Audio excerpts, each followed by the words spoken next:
episode 11 of the Sonic Symphonic podcast with me, your host, Ben Sebastian. Exist in Ruin is an epic, symphonic black melodic death metal project heavily influenced by acts like Dimmu Borgir and Amon Amarth. This EP, Exist in Ruin, features world-class virtuoso instrumentalists and phenomenal vocalists. There's powerful symphonies, soprano vocals, soaring choirs, and brutal and black metal riffs. This all provides an unforgettable experience with no dull moments or fillers. The project was founded by guitarist/songwriter Teren, a long-time Pacific Northwest denizen. During this writing process, he's recruited world-class musicians from around the globe to make his dark musical vision a reality. But not only that, Exist in Ruin is a product of one man's honest and determined journey out of the grit and an epic demonstration of how through investment in one's own musical talents, one can yield not only a masterpiece production that achieves musical success and acclaim, but also kicks off a personal bucket list item, brings musicians and friends together, and get this, can also save a marriage. This is my interview with the hugely personable, endearingly humble, and fiercely heavy Teren. This is Teren, Exist in Ruin. I just learned his name basically means, well, you say it again, because it's brilliant. Is it to destroy, to ruin, to tear up? Yeah. That was the phrase you used.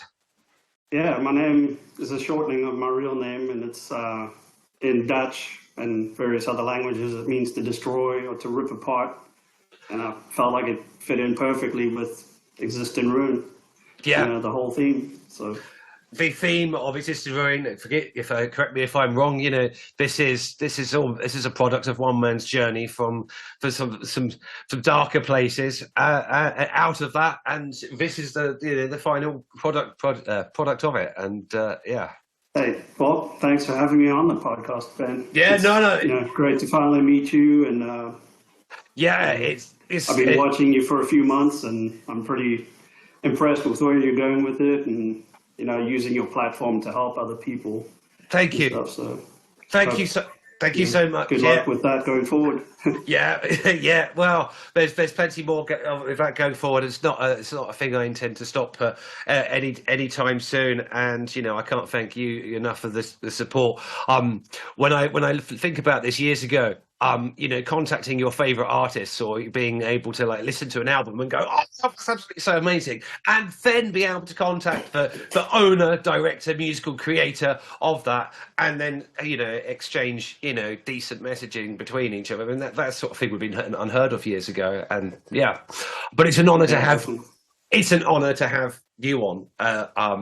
So let's start with Let's start with the actual the technicals of the writing. So you've approached this album, and you were new to Reaper. That's something that you kind of highlighted in your email to me. I mean, were you using DAWs before? What kind of pointed you towards Reaper? Talk me through that technical side of it. It kind of started around 2019, and I was kind of in a part of my life where it was a grind, and you know, life was kind of beating me down. But you know, I was in those kind of moments, I always want to kind of return to music. So sure.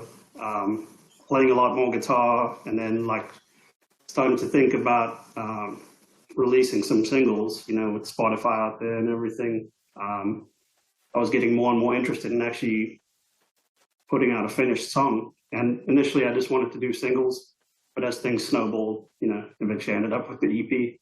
But Reaper was kind of like one of the resources I had seen online, and you know, it was initially free to use, so I jumped in and started experimenting.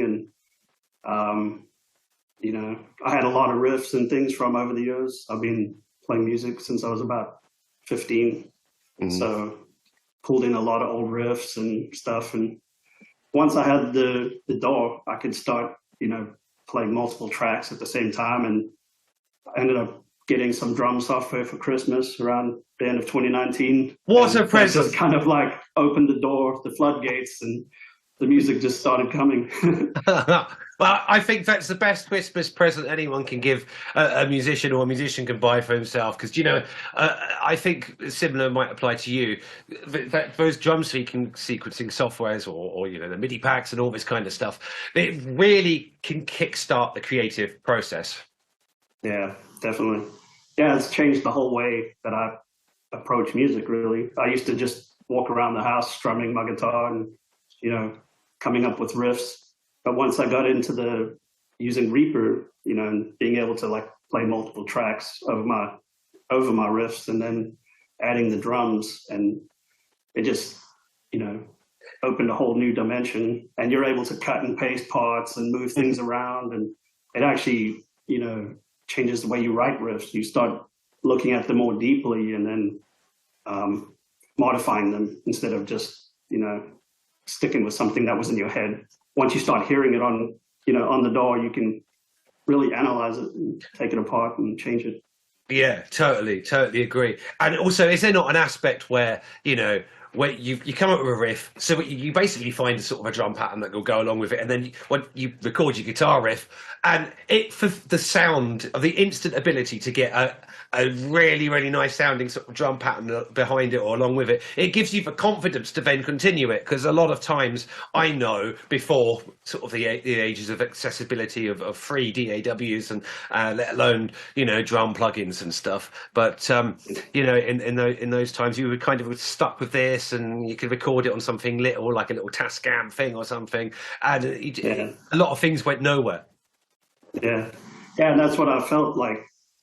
Once you spend so much time really crafting these riffs, and they become your baby, you know, and then you really like start paying attention to them and taking it to the next level, because you've spent so much time on it already. I mean, you're less liable to, you know, discard something like that once you spent that much time on it. And what a level you've taken it to. You mentioned that you had a friend that you used to play with, a guy called Jonah. He's the kind of, sort of the more of the orchestration side of it, and I have to say, wow, what a dynamic it adds to your album. But in fact, actually, you've outsourced quite a number of the kind of the musical elements, and in particular, another thing that I love is the female vocals. They're altered or something, there's a tonality there that just blends in, and it's just I can't even describe it, but it just fits so well. Thank you. So from your beginning of, you know, just chopping some riffs into, you know, a Reaper, being new at that, yeah, how involved were you up to the end process? I mean, have you kind of mixed all of this stuff together? Yeah, I did all the initial mixing, recording the guitar tracks, the bass, the drums, and then I started reaching out to other artists, you know, online. And when I reached out to Jonah, he's someone that I'd known from, you know, many years ago. Finally got back in touch with him because I knew he was the guy, like, no doubt, to do this. And he, you know, he agreed. He did a couple of songs with me initially, and then when I sent them back to him, he sent them, you know, he heard them again with vocals and everything once I had put that in, and it just blew him away. And he was like, we got to do more, and that led me to doing more. But just reaching out to the artists online, and they would record their own parts, send them back to me. Jonah actually had his stuff in the studio pre-mixed and everything when he sent it to me, just as one track. So that just was easy to drop into my project. Slot it in there. And then the other artists, I would just send them the song as an MP3, and then they would send me back another MP3 with like a test showing what it sounds like. And then when I agreed on it, they would send me the whole project, you know, broken down into raw files and everything. And then I sent that to the mixing artist at the end. Okay. It sounds phenomenal for like a, you know, a debut one sort of man managed project. It's just blows your mind. Awesome. You should be really proud. Thank you. of what you've achieved here. So it's my TV backlight going on. Suddenly I've been thrown into darkness. I couldn't reach the remote without moving out of screenshots. So but I'll sit in darkness. So yeah, you mentioned, so this, in the process of this, you've kind of rekindled a friendship. You've brought a friendship back closer again in terms of Jonah and the orchestration, and and then also you've kind of made your marriage better out of it. Now this is probably said by no man ever, because I'll refer to some of the content in the email. Basically, you're in a dark place. It got depressive. There was another woman, which we can talk about maybe in the content or context of the song, the Affliction, and then your wife. You said your wife fought for you, and you've embarked on this project, and she's kind of helped you along with the lyrical writing as well. Now that says no man ever. My wife helped me write the lyrics for the song that kind of is about me with another woman. No man ever said that. It's kind of a crazy scenario, and it was like our therapy, basically, in the end. So it's often said that people have kind of got to work through things, and you've got to go through the whole process: the anguish, the recovery, the bargaining, the hate, the loathing, the forgiving, the attempts of that. But I mean, it's also an EP that saved a marriage, which I think is awesome. We should be helping you with future projects. She's always up for writing new lyrics with me. She's kind of a poet herself, so she's this is an outlet for her as well. That's awesome. That is awesome. You mentioned the environment. You kind of moved from the area where you were perhaps living or hanging around or whatever, and moved away, and that obviously helped with things with the project and the album. Talk to me a little bit more about sort of what that looked like, and what conscious sort of steps you took to kind of get from feeling absolutely shit, doing kind of perhaps not all the right things, to going, okay, this is my first step to get there. What did it look like, and what were your first steps on the journey? Because it's the first steps that people sometimes will need to hear, so they can do it themselves. Yeah. It's kind of a decade-long journey, from moving to Seattle. I moved here in about 2007, and I started a new career, and, it was lots of social anxiety and imposter syndrome stuff going on. And then, I met my wife, got married, had kids.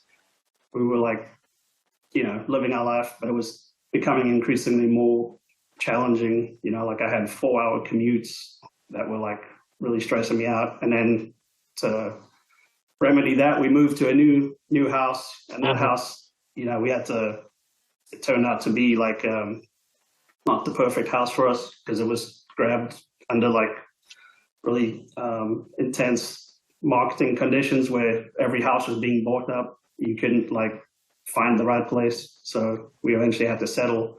And that house had no storage or anything, so we had a lot of stuff crammed into this house, and it was a really bad environment for me, because I'm kind of like a neat freak, and having my environment perfect is crucial. Otherwise, I lose my mind. I understand that one. It was years of living in that kind of environment, with just the career kind of spiraling out of control. I ended up losing that career after about 9 years, and just dealing with the anger of all that on top of everything. Starting a new job, but starting from the bottom, So a lot of this stuff just compounded over the years. And by the time 2019 came along, I felt like I was just in a grind, just going through the steps every day like a zombie, And music was kind of my only release from that whole situation, and during that time when I was writing, and then the pandemic hit too. So that forced me to be stuck in the house that I hated so much. Well, I mean, I have to look at it every day. Life has a way of boxing us in, whether it's, we subscribe to these careers, and mine was in the professional services industry, and, that kind of sort of boxes you in, and, and then you have these obligations we have to like partners and what forth, and then they're compounded by things like mortgages and, the contractual stuff of living. And then, Christ almighty, if when you can find you're struggling to deal with all of that, then the pandemic hits. but it might have been, did the pandemic act as a sort of the kickstart into moving your creative ideals along a bit quicker? Yeah, the pandemic actually, it was bad in some ways, making me feel trapped in that environment, but in other ways it kind of opened up some extra time for me to focus on music writing. And during that time, I guess there was someone that I'd been speaking to online that started pursuing me pretty heavily. And my whole mental mindset, during that time, it almost kind of tore my marriage apart. And then I revealed everything to my wife, and, we had a big this moment. And, instead of her, letting me go, she actually went the other way and fought extremely hard for me. And then that was kind of at the point where the music was almost written, but the lyrics hadn't been done yet. So she started, getting more involved with my music side of things, kind of as a bonding thing. And we ended up writing all the lyrics for all 6 songs. And it was very therapeutic, basically. Yeah. It's one of probably a testament to your character, because anyone can lose their way, I suppose, out of as a result of the pressures of life and the things you were going through. And I think it's very easy, and I think this possibly maybe falls into the laps of men, and I didn't choose my words carefully there, when it's someone, you get someone basically pops up in your life or into your sphere and goes, hey, I'm the distraction from all of the nastiness and all the horrors that are going around, and it looks like it looks very tempting, and it's often played upon. And I think that's something you alluded to in the lyrics. I forget what the lyrics of the Affliction. Was it "Let me take you" or "Let me"? It's like "Take my hand, we'll fly." Yeah, leave your life behind. Yes, that's it, that kind of stuff. But it was all like, I can't remember the exact lyric, but it was basically something of darkness masquerading as light and what have you. But you saw that was for what it was, and you had the conversation, and then this project has gathered momentum, as has your relationship, and obviously you've moved out of where you were into where you are now. That was the thing. And how much I think of that do you think that opening up process and realization and momentum was perhaps attributed to you being kind of almost pushed to spend more time on your own musical talents, which you might have previously ignored on 4-hour commutes each way and stuff? Yeah, I mean, at that point I was pretty committed to the music. And then when we started hearing the results of our lyrics being sung back to us by one of the hired professionals, it just really, sucked us in even more, and we just had to go all out with it. Yeah, well, if there's anything that I've heard that's all gone, coined the phrase "gone all out," it's definitely the EP. I was scrolling back to our sort of beginning of our messaging, and I can't remember if it was July or August. I sort of found you sort of randomly, and it was the title track "Existinruin," which remains my favorite one to say. I mean, they're all bloody brilliant, but it was one of those lovely random finds, and I think I kind of put it together and kind of messaged you just as the podcast was coming out. Sort of surprise, and I'm glad we found you and stuff. So decent, open chap, capable of absolutely phenomenal work in terms of, not only your sort of guitaring, but your project sort of the insight, the ambition, the way it's all come together. It's polished. It's going to be a hard act to follow up. Do you not think? Yeah, that Existinruin song was actually the last one that I completed for the EP. Oh, is it? Okay. Yeah, it was. Yeah, and the song is about. It's more personal. That song is about depression itself. Mm-hmm. You can hear it in the lyrics. Yes, like, yes. Down in the pit with the king of snakes. It's like the king of snakes is depression. Yes. Crushing you. Did you say you had something like 16 tracks that you kind of whittled down to? Was it something along those lines? Yeah. So over a 2-year period, I wrote about 16 songs. At the time the EP was released, I'm up to about 19 now. Yeah. But they weren't all cohesive. At first, you have to really hone in on the few that you want to release and polish them and craft them so that they can follow on one another and sound like they belong on the same album. Yeah. So would it be your approach to someone that's quite prolific like me that you maybe to record sort of a whole bunch of them and then come back and look for cohesion, or in some cases tweaked cohesion? I definitely jumped around to different songs and this isn't as good as that one. I'll raise the bar a little bit, until they were all what they are now.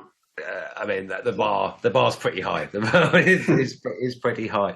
I mean, what are the plans? What are the thoughts? Are you currently working on another release, or can't you say? Or no, I can. I'm actually. The first EP was a really expensive endeavor as a single artist. Basically outsourcing everything. Mm-hmm. So it was. I don't think I have anything lined up at that level for the next release, but I'm definitely planning some singles. And I actually outsourced another song just a few days ago. Excellent. Hey, back. I've got 3 really good ones lined up that I'm planning on developing and releasing in the coming months. Sure. So, and, the guitars, the structure of the songs are done. I just need to get the lyrics. Lyrics are written on 2 of them mostly, but the lead guitar is starting up right now as we speak. That's awesome. On one of them. So, I'm really excited about it. It's actually going to be a more guitar-driven release. The next one. Okay. Mm-hmm. Mm-hmm. So I want the guitars to be more prominent. Yeah. Even than the first one. Oh well, the guitar's blistering on this, So I can't wait to hear it. I can't wait to hear a more, more 6, 7, or 8 strings. What do you play? I mean, I'm looking in the background, and what have you got behind there? This is a 7-string Jackson. Yeah. On the right. And I recently bought the 5-string bass to go with the 7-string. That's my next purchase. Is actually a 5-string bass guitar. I'm a bit of an Ibanez. I'm a bit of an Ibanez junkie, me.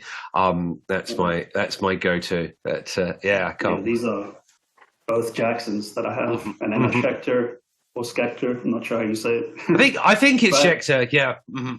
Yeah, but this whole EP, the Existinruin EP, was recorded on a 6-string. Yeah. Wow. I didn't own the 7-string yet at the time. No. Well, I mean, what's an extra string? Hey, I think in the beginning, because I switched from 6 to 7, the 7 it kind of becomes a sort of a cheat thing for your first sort of year of playing it. You look how low I can go now. Yeah. And then it takes about a year after that you've really started to pick up the nuance of it. But my guitaring is probably nowhere near the standard of yours. I mean, I start everything keyboarding, and then I kind of force myself to, once I've got the rhythm sections are all fine, but anything sort of melodious and complimentary, I'd rather do it on the keyboard, to be honest. And it's like 347 takes to get like 6 seconds of music, Oh yeah, that's. Oh, Yeah, I mean, dear. I've heard you play guitar solos and all kinds of stuff on your own, right? Yes, yeah, yeah. I mean, everything I Yeah, do is all me, but yeah, some things go smoother than others. Um, yeah, we were talking about this the other day because you mentioned you sort of like wander around the house of guitar riffing and kind of storing and almost pre-rehearsing some of all this stuff. Whereas me, I'm kind of open up a blank DAW, get something down, and it just all goes from there. The problem is, or the comparison is that you will at least know your guitar riffs by the end of the song. When I finish the song, I've moved on to the next one, and if a couple of months later someone says, "Hey, can't play this," it's like I have to learn my own music, yeah. which is a terrible shape to be in. Do you kind of like annotate any other stuff that you're doing? That's an interesting. No, see, I didn't for No, you, and I've started to try and learn to read music again. It's a talent I lost when I was about 16, I think. yeah. But I think they have software now that does it for you automatically. yeah, But it's nice to know it, on your own. mm, It's mm, always music theory is good to have. yeah, yeah, yeah.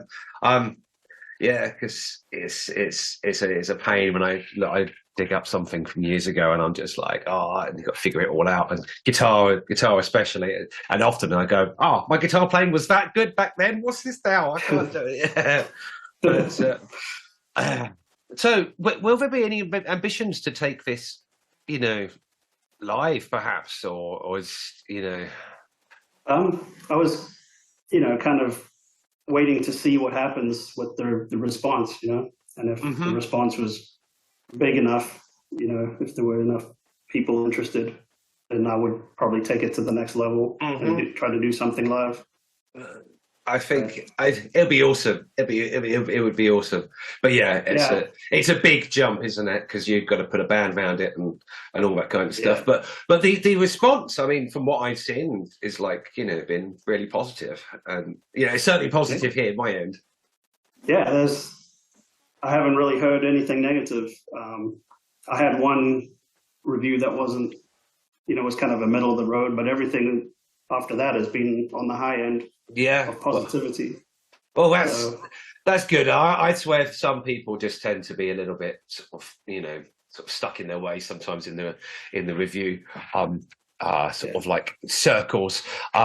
It's but yeah, positive is to have it all mostly positive as a debut, and have one that's just a bit middling. Yeah, fine. That's brilliant. Um, how have you gone about that process? Do you sort of spend a lot of time marketing? yeah, about a month before release, I signed up with the distro, and they did a press release for me on day one.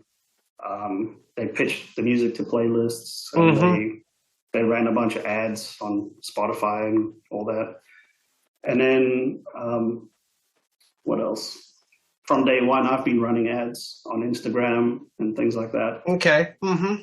And I hired a promotion company called Cutting Edge Metal, and they also ran a bunch of ads. They put my music on their playlists, which were metal playlists that had a lot of people on them. And yeah, they also sent my stuff to various press places. I think I got some of my reviews from there. Excellent. Um, Mm. and then another one, the Circle Pit, is another one I put my video on of the Affliction, and that got several thousand views.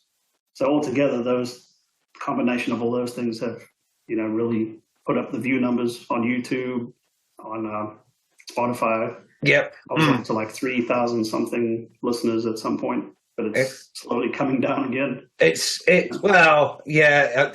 The unfortunate thing is people's attention span is sort of rather limited. Yeah, Someone like myself, I'm quite loyal to like an album and an artist for a period of time, and then I'll be 3 months down the road, I'll be like, oh yeah, I've listened to this in ages. You can't listen to it all. You have to take the rough with the smooth. But yeah, yeah, as soon as one thing's out, another thing's out, and whatever. But what is interesting is to hear that your process is involved a mix mash of these things, and you've identified some routes that perhaps I might investigate as someone with a bunch of singles and stuff coming out myself.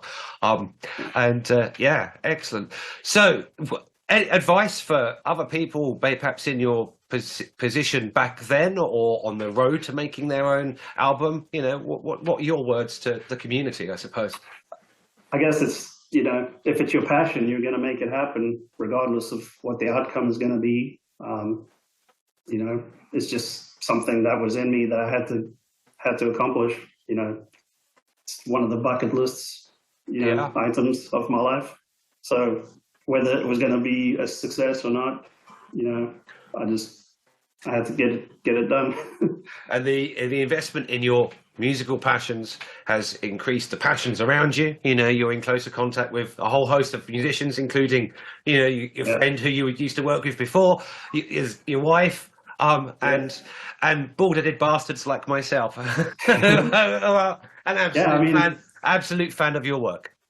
The fact that I'm even here right now has made it all worth it. You know, Bless someone you. that wasn't a family member that actually liked my music. You know, well, that's I think in metal the difficulty is getting the family members to like the music. So you're quite lucky there. Yeah, true. Cool. Excellent. Well, it's been fantastic having you on. There we are. That's a wrap. Well, I hope you enjoyed the interview as much as I did. That was Teren, Exist in Ruin. This has been episode 11 of the Sonic Symphonic podcast, and I leave you here with Exist in Ruins, The Affliction.